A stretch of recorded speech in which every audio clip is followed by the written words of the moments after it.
I think maybe as a side effect of this globalization type thing as well. I mean, I was born in the 80s.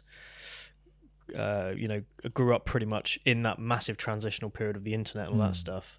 Um, I suppose I've got this a slight feeling of kind of ineffectiveness. Like I can see the problems, but there's nothing I can do to resolve them, kind of thing. Because I feel like I'm part of this massive community of 7 billion people, Sure, as opposed to maybe at one point in time it was a few hundred people in your village or sure. whatever, where you felt like you could make a Yeah, change. yeah, So I think that kind of mindset is I don't know if it's a problem or not, but right. I feel like to make an impact, I Yeah, need to impact 7 billion people almost, as opposed to just a right. hundred or whatever. Well, what you've done just now is to pinpoint, I think, the single most important issue, at least from like my background, which is in civic engagement, political socialization. That whole paradigm of democracy is based on the idea. It's based on just a very simple concept. It's called self-efficacy in the literature, right? It means that I believe that my actions can make a difference, can have an impact.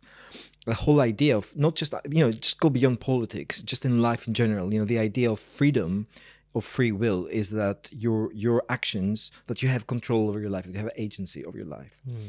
And what we're seeing right now is the beginnings of that notion that either because of globalization or because of technology, we're basically losing control, we're losing agency, and that we're not able to influence the system. The system may be algorithms, it may be surveillance, it may be anything else, it may be governance structures, it could be anything. And that is the single most dangerous thing that can happen, because it's, you can see it as a massive exercise in disenfranchisement. It means it's very cyclical, because if you take away that belief from individuals that their lives have meaning, that they have control, very quickly you end up with people who are resigned, and that creates a massive problem. It doesn't mean that it's not about one person always. It doesn't mean that if you donate £5 you'll necessarily save the world, or that if you work for a day that you'll save the world. It's not. Politics is very hard. It requires compromise, it requires negotiation, and just losing, and it's all fine. It's all part of coexisting, as you say, in a global community of 7 billion people. So it's not about one person always saving the world. We have to work together, but at least you have to have the sense that you have a voice, that your actions are of consequence to yourself, to your local community, and more broadly to the world. And when that chain breaks, that is a beginning of like a totalitarian state, because you have basically, not a public that, or people that are completely disempowered.